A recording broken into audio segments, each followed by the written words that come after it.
let us see this. Suppose I had x square plus 6x plus 5. Okay, now if I want to forget the fact that it's 0, I want to split this up into 2 factors. Okay, so the basic trick is, if you look at x plus a into x plus b, this always works in reverse order. So you start by saying I have observed, like for example, why do we want to split into factors? Because we have observed that when you have a bunch of things multiplied together, it is 0, one of them has to be 0. And if none of them is 0, there is no way you're going to get 0. It's an observation, and we're using the observation to solve. We're reversing the whole argument. Have you observed what is x plus a into x plus b? x square plus a plus ax bx, which is a plus b x plus ab. So if you notice, this term is the product of the two numbers which are probably going to become roots. This fellow is the sum. So I want to rewrite this in a way, and look at this. If I write it as x square plus ax plus bx plus ab, then you will write this as x times x plus a, and you will write this as b times x plus a, and then you can collect these two out, you can pull that out, and you can say x plus b into x plus a. That's the idea.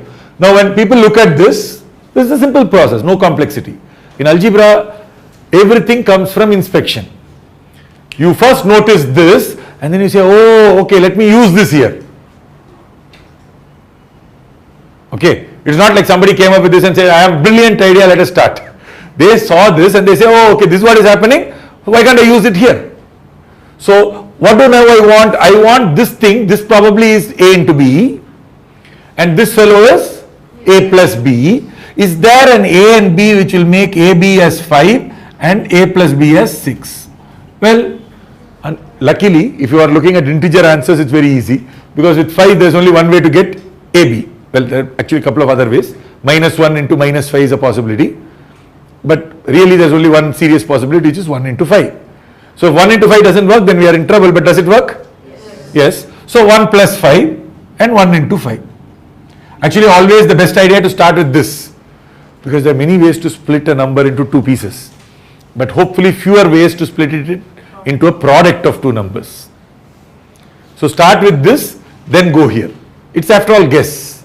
But once you have figured out this 1 plus 5 and the 1 into 5, you are going to write this as x square plus x plus 5x plus 5, and this fellow is going to have an x times x plus 1, and that is going to have 5 times x plus 1, and so therefore x plus 5 or x plus 1 into x plus 5. And so clearly x must be -1 or -5. So we have solved it. The solving is a very easy part.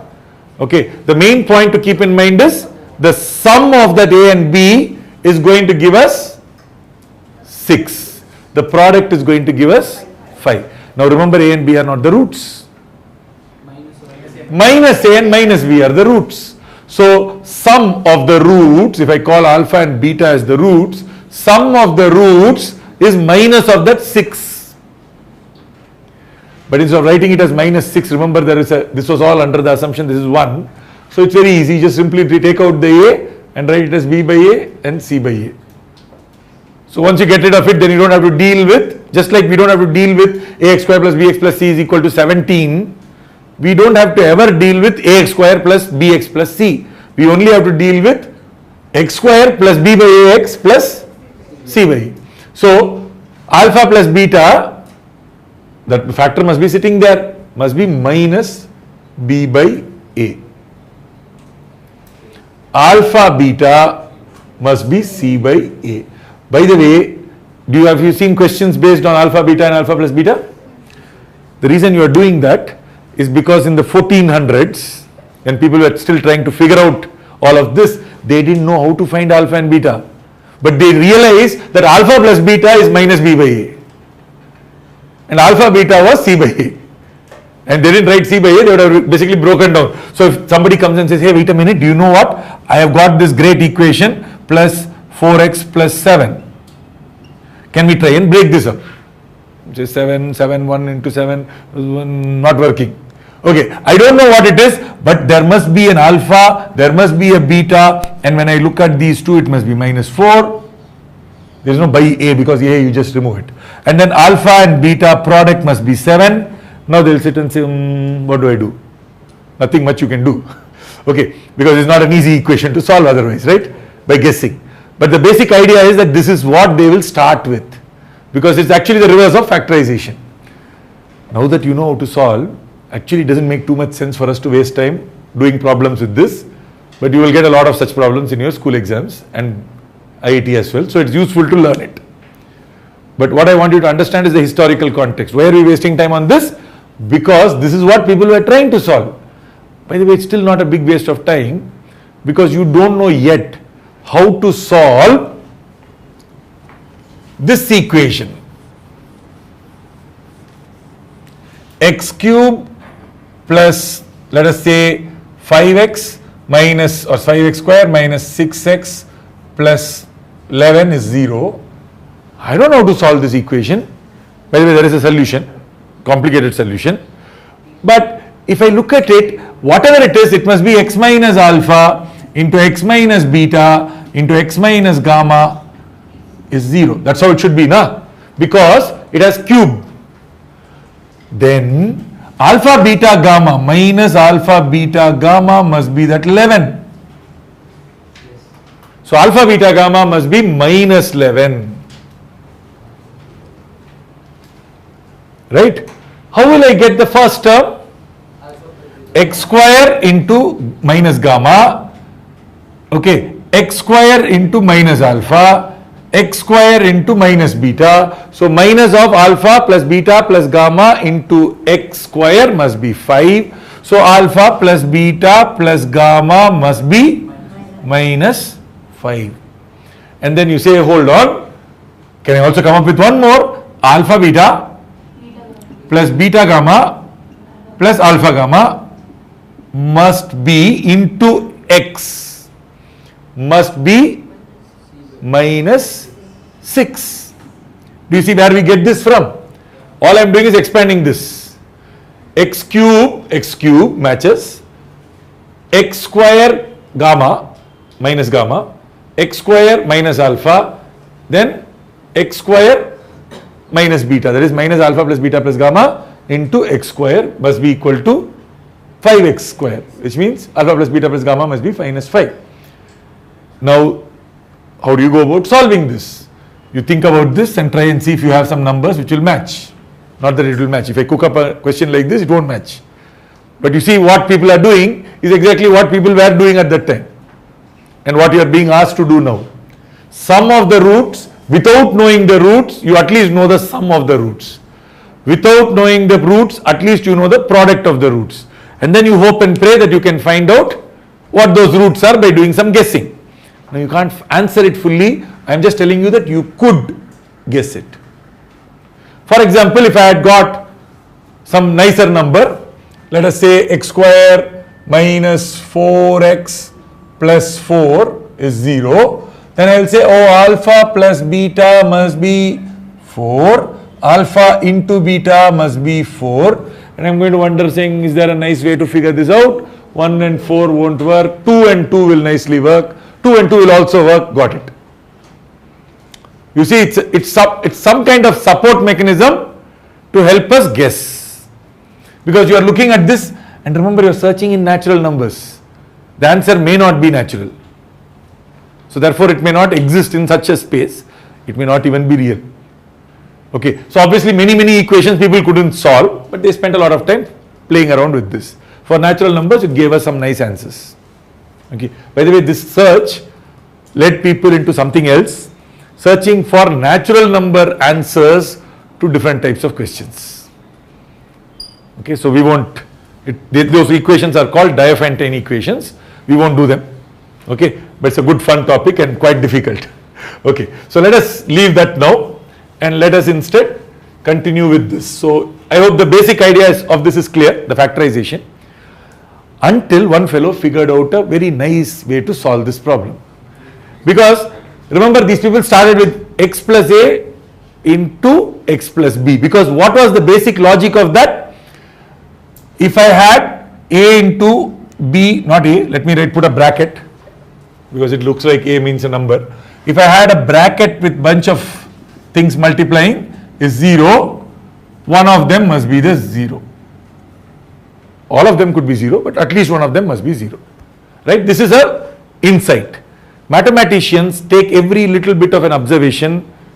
If it's an insightful observation, we use it to create a whole range of possibilities. So this is one insight. Right? Somebody else had another insight. Actually, it turns out to be a more useful insight for quadratic equations. This insight, by the way, is very useful for all sorts of equations. But the second insight is not very useful for all sorts of equations, but very useful for quadratic equations. The insight is, well, if you had x square is 17, x is plus or minus root 17. That's the answer. It's very easy if I had got something square. If I had got x minus 4 whole square is 15, I know I can never guess the answer directly, but I know x minus 4 must be plus or minus root of 15. So x must be equal to 4 plus or minus root 15. Do you understand where this insight comes from? Very simple. Try to write it as a square, and on the other side, no square number. You get the basic idea? So that means now this guy's idea was, try to write all the x terms as a square. Now remember, this finding alpha beta is a guessing game, right? So this guy started with a slightly different term, different expression. X plus a whole square is x square plus 2ax plus a square. So if I want all the x terms, remember I need this part. So this fellow's idea was, okay, what do you want? You want x square plus, let us say, 12x plus 45 or 48. You want this to be 0? No problem. This I will write as x square. That I will write as 2 times 6 times x. Now it looks like 2 times a times x. And which means I need to have 6 square, which is 36. Oh, I have some extras. Okay, no problem. What is the extra? 12. Okay, and so what is this thing? X plus 6 whole square plus 12 is 0. So x plus 6 must be minus 12. X plus 6 square must be minus 12. So x plus 6 must be plus minus root of minus 12, which we right now don't know, but soon we will create one. Okay, and so x is minus 6 plus or minus root of minus 12. So people started solving things like this. Of course, this was a very messy equation. At that point, obviously, they came up, by the way, they came up with solutions looking like this. And people laughed and said, hey, what is this root of minus 12? Okay, for a while, people would not take this seriously until they decided to call this as the solution. Because this is a solution that comes. So this is the solution to this. Okay, but if you wanted a better equation than what I just cooked up, turns out the first equation I cooked up was, okay, no solution in real numbers. Okay, so let us take another thing which we say x square, let us say plus 6x minus 15 is 0. Then you write x plus 3 whole square, because you can write this as 2 times 3 times 6x. So you wanted a 9. So add a 9, subtract a 9. So this is x plus 3 whole square must be equal to 15 plus 9, 24. Notice something interesting. When we try to solve quadratic equations, there was a 7 or 8 or 9 on that side and we brought it to this side to make it equal to 0. Look at what this fellow is doing. Taking it to that side, making it not equal to 0. But it works very well for quadratic because only for square it will work. If I had x plus 3 into x plus 2 is 24, I don't know what to do. How will we solve this? We will expand this, bring everything to this side, then we will try to solve it. Okay, but if this was x plus 3 into x plus 3, then you know how to solve it. So this guy used one simple intuition that if both the factors were the same, then just take square roots, you are done. Okay, and that basically formed the basis of a lot of other things. And the idea was that you can always take the square root. And so this was minus 3 plus or minus root of 24. Okay, so questions where the roots were so messy, obviously you can solve with this. So the moment this fellow discovered this and started applying it, there were a few others who started to look at it more carefully and developed it into a formula. Basically this is the approach which is what we use as a formula, that's all. Okay, so we can't use the factorization because the factorization involves guesswork. This doesn't involve any guesswork. So what do? Ax square plus bx plus c is 0. Get the a out. X square plus b by ax plus c by a is 0. Now a is not 0. So this must be 0. Now take this thing. Now this fellow is 2 times b by 2a.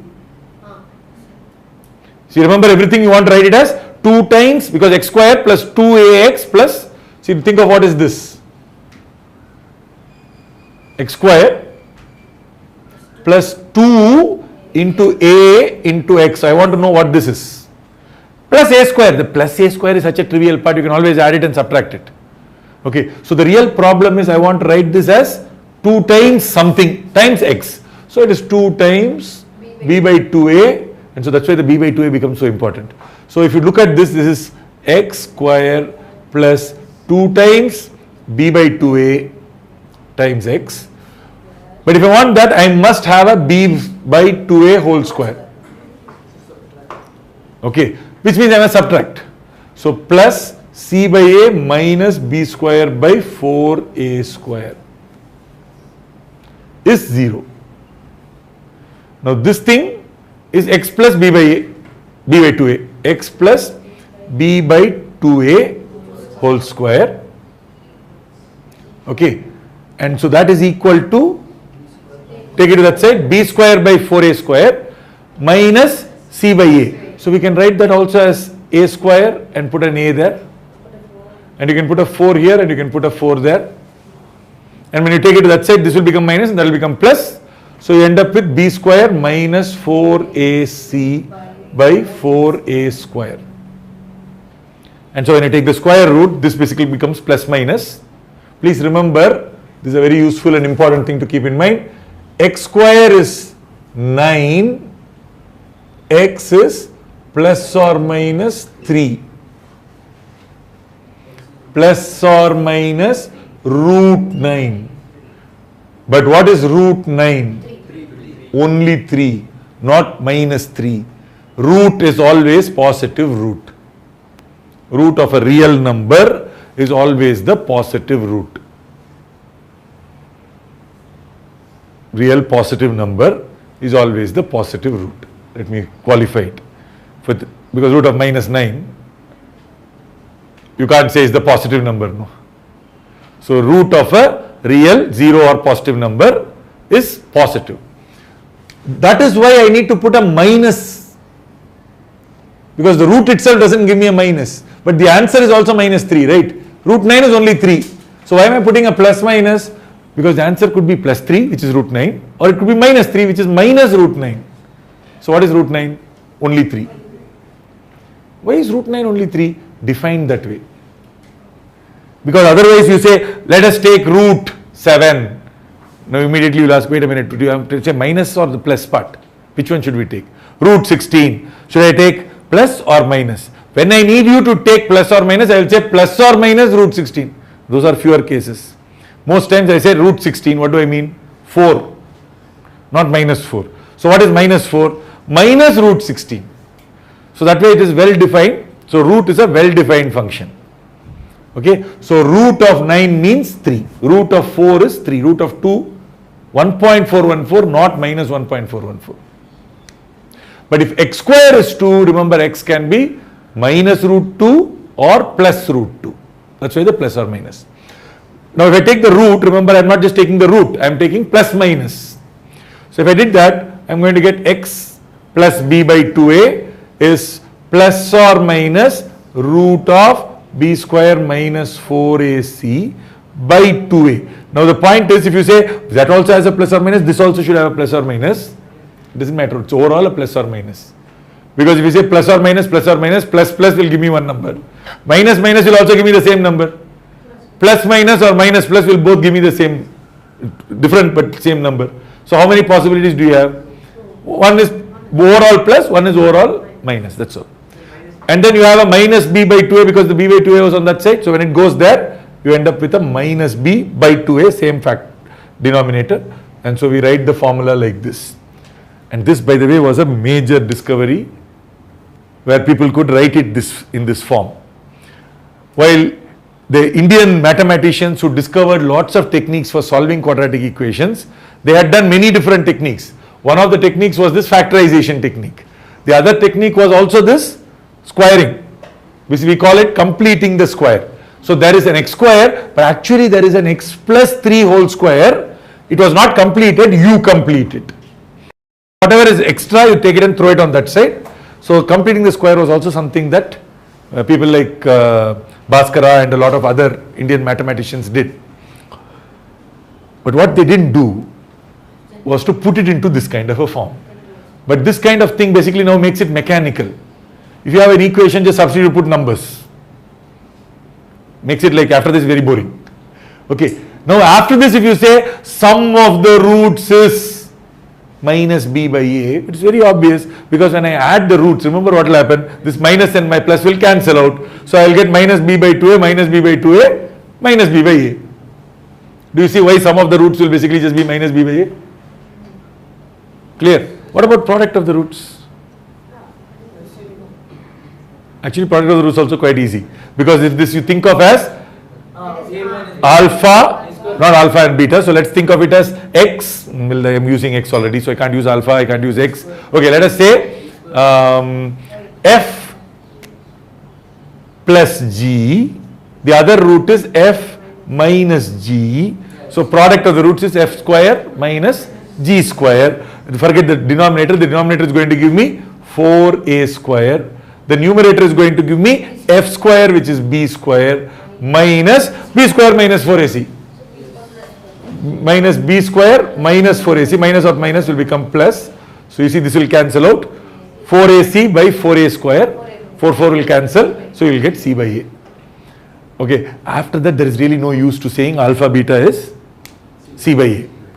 But since traditionally it was there, and many times I don't want to sit and solve and find it, it's a good idea to remember alpha plus beta is minus b by a, alpha into beta is c by a. We'll use it, by the way.